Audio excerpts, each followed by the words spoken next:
여러분 안녕하십니까? CJB AI8 뉴스입니다. 첫 소식입니다. 올해 3월 고등학교 신입생부터 고교학점제가 전면 시행되는데요. 학점제를 원활하게 운영하려면 다양한 형태의 학습 공간을 갖추는 게 반드시 필요합니다. 충북의 학교들도 지난 2020년부터 학점제형 공간을 하나둘 만들어 왔는데요. 학교 공간이 어떻게 변신하고 있는지 준비 상황을 점검해 봤습니다. 조상우 기자입니다. 세광고등학교가 고교 학점제에 대비해 1년 전 새로 조성한 학습 카페입니다. 원형 공간에선 동아리 활동이나 토론식 수업이 가능합니다. 학생이 PDF나 동영상을 대형 모니터에 띄워놓고 발표를 할 수 있는 공간도 갖췄습니다. 자기 주도 학습을 위한 스터디 카페도 만들어 놓았는데 개별 학생들의 공부 습관에 맞춘 다양한 형태로 시설을 구성했습니다. 아무래도 학생들마다 선택하는 과목이 달라지고 공부할 수 있는 공간이 더 많이 확보돼야 되기 때문에 교실이 좀 개방형이 되어야 되고 많은 공간이 필요한 건 맞습니다. 기존 교과 과정이 일률적인 기성복이었다면 고교 학점제는 학생 개개인이 과목을 선택하는 맞춤복 시대로의 전환을 뜻합니다. 학생마다 시간표가 다르기 때문에 학교 공간의 재구조화가 불가피합니다. 학생 휴게 공간과 멀티미디어실, 가변형 교실과 소수 수강 교실이 우선 갖춰야 할 대표적인 4대 시설입니다. 충북은 지난 2020년부터 이 같은 학점제형 학교 공간을 조성해 왔는데 전체 53개 일반계 고등학교 가운데 51개 고교가 적게는 1개에서 많게는 4개 시설을 갖춘 것으로 파악됐습니다. 이 가운데 세광고를 비롯한 8개 고교는 추가로 교육부 예산을 지원받아 시설을 한층 업그레이드했습니다. 충북 모든 일반고에 학점제 운영을 위한 기본적인 환경 구축이 거의 완료되었으며 앞으로도 학생 맞춤형 고교 학점제 운영을 위한 환경 조성에 적극 노력하겠습니다. 올해도 충북교육청은 복명고와 청주중앙여고에 31억 원의 사업비를 투입해 가변형 교실과 스터디 카페 등 학점제형 학습 공간을 구축합니다. 고교 학점제가 학교 공간 재구성에 기폭제로 작용하고 있습니다. CJB 조상우입니다. 음성군이 도내 처음으로 찾아가는 금연버스 운영을 시작했습니다. 평소 금연 클리닉에서 상담받고 싶어도 시간이 여의치 않았던 직장인들에게 큰 호응을 얻고 있는데요. 안정은 기자가 보도합니다. 음성군 보건소 금연 상담실, 대상자의 흡연 기간과 하루 흡연량 등 1:1 상담이 이루어집니다. 최근 5년간 음성군 금연 클리닉을 찾은 사람은 2,700명이 넘습니다. 건강검진을 했는데 이번에 검사 결과가 안 좋았다. 이럴 때 많이 오시고 아니면 이제 가족들이 계속 금연하라고 해서 오신 분들도 있고 그렇게 다양하죠. 네. 지난해 음성군의 일반 담배 흡연율은 23.8%로 충북 20.7%보다 3.1%포인트 높은 상황. 음성군 보건소가 담배로부터 지역 주민들의 건강을 지키기 위해 도내 처음으로 찾아가는 금연버스를 가동했습니다. 음성군은 산업단지가 많은 편이에요. 그래서 직장인이 많다 보니까 직접 보건소에 방문하기가 좀 어려우신 점이 있어요. 그래서 저희들이 직접 여기 생활표에 출장을 나와서 연말부터 새해를 맞아 집중되는 금연 결심. 금연에 필요한 각종 정보와 보조제 등 평소 도움을 받고 싶어도 기회가 없었던 직장인들에겐 찾아가는 금연버스가 더없이 반갑습니다. 이제 직장 다니고 그러니까 뭐 퇴근하고서 가면 시간 안 맞을 때도 있고 한데 여기서 한 달간 한다니까 뭐 어쨌든 제가 이제 주중에 오기도 편하고. 예. 매주 수요일 오전 11시부터 2시간 동안 산업단지별로 한 달씩 찾아가는 금연버스. 이달 원남 산업단지를 시작으로 올해 말까지 11개 산업단지를 방문할 예정입니다. 올해는 진짜 한번 꼭 해서 영원히 한번 좀 담배 안녕 네, 한번 해볼게요. 음성군 보건소는 금연 상담 희망 사업장을 직접 찾아가거나 비대면 클리닉을 통한 금연도 적극 지원할 계획입니다. CJB 안정은입니다.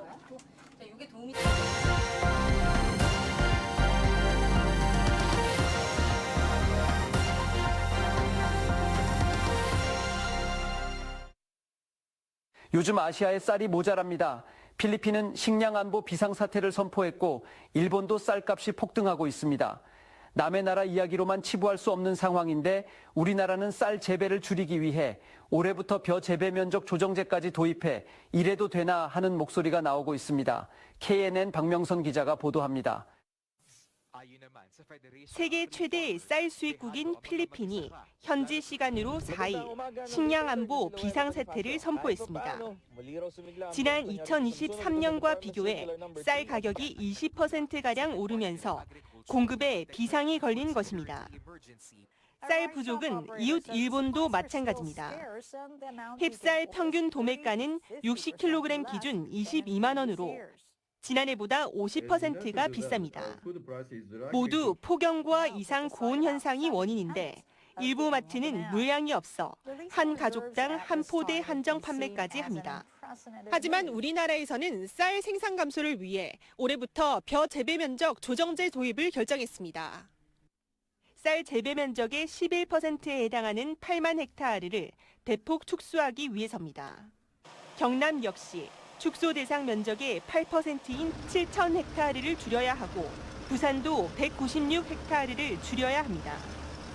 정부는 감축한 지자체에 인센티브를 주는 등 당근을 내놓았지만 지역 농가들은 강하게 반발하고 있습니다. 이웃 나라들을 보더라도 기후위기의 문제나 전쟁의 위기로 인해서 식량의 심각한 위기는 이미 와 있는 상황입니다. 그런데 이런 부분들에 대해서 정부는 너무 근시안적으로 대책을 마련하고 있다는 것이 문제인 것이고요. 일단 한번 포기하면 다시 벼농사로 돌아오기 힘든데도 농민들에게 농사 포기만 강요한다고 반발합니다. 기후위기나 또 앞으로 식량 안보나 여러 가지 이런 게 있지 않습니까? 이런 게 있는데 이렇게 대한 대책도 아예 없이 그냥 쌀을 그냥 단순히 줄이겠다는 것은 농민의 희생만 자꾸 강요하는 거 아니냐. 우리나라도 언제든지 이상기후 등 여파로 시장이 요동칠 수 있다는 것이 전문가들의 경고입니다.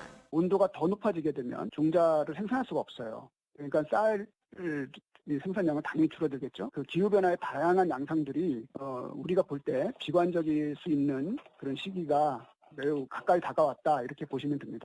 극심한 기후변화 시대, 식량 자급률이 40%대에 그치는 대한민국에서 일본이나 필리핀 같은 식량 비상사태가 언제까지 남의 나라 일로만 그칠지 불안이 커져가고 있습니다. KNN 박명선입니다.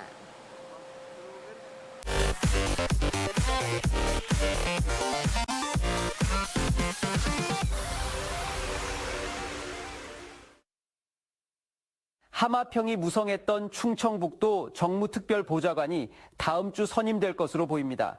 충청북도와 지역 정치권에 따르면 오는 13일 새 정무특보 임용장을 수여할 예정인 것으로 알려졌으며 손인석 공영토건 대표를 낙점하고 검증 절차를 밟고 있습니다. 한편 충북연구원과 충북테크노파크 원장에 대한 인선과 선임 절차도 마무리 단계인 가운데 공석인 행정부지사 인사도 이달 중 발표될 것으로 전해졌습니다. 을사년 정월대보름 행사가 오는 12일 도내 곳곳에서 펼쳐집니다. 도무형유산인 오티별 신제와 강줄 당기기는 제천 수산면과 옥천 청산면에서 열려 음식 나누기와 산신제, 강줄 태우기 등을 통해 주민화합과 풍년농사를 기원합니다. 또 청주중앙공원과 옥천 영동문화원, 단양 단성체육공원에서도 민속잔치와 답신제, 풍년기원제 등이 열립니다. 충청북도 교육청은 도내 유치원과 초중고등학교 20곳에 학교공간 혁신 사업으로 63억 원을 투입한다고 밝혔습니다. 도교육청은 학습과 놀이, 휴식 등 균형 잡힌 미래형 교육 공간을 구축하는 꿈품은 공감 교실에 사업비 54억 원을 편성했습니다. 또 교실과 복도, 화장실 등을 다양한 색채로 꾸미는 학교 색깔 꾸미기 사업을 위해 도내 5개 학교에 8억 원 규모의 사업비를 투입합니다. 청주시는 내일 10일부터 관내 보건소에서 시민들을 대상으로 마약류 노출 여부 무료 검사를 시행한다고 밝혔습니다. 제3자로 인해 마약류 노출이 우려되는 시민들을 보호하기 위한 이번 사업은 모두 익명을 진행되며 각 보건소를 방문해 필로폰과 대마초 등 5개 항목에 대해 검사를 받을 수 있습니다. 하지만 질병 치료 과정에서 이미 마약류에 노출됐거나 중독 재활 치료자인 경우는 검사 대상에서 제외합니다. 단양구는 올해부터 경로당을 대상으로 점심 급식 지원 시범 사업을 추진한다고 밝혔습니다.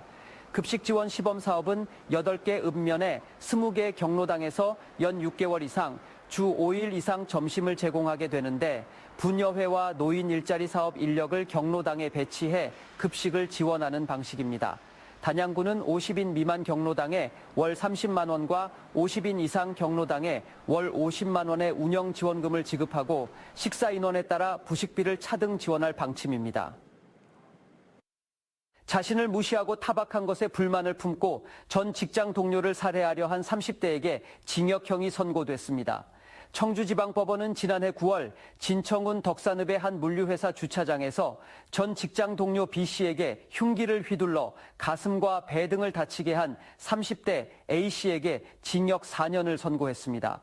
재판부는 판결문에서 미수에 그쳤더라도 죄질과 범행 방법이 불량하다며 이같이 판시했습니다.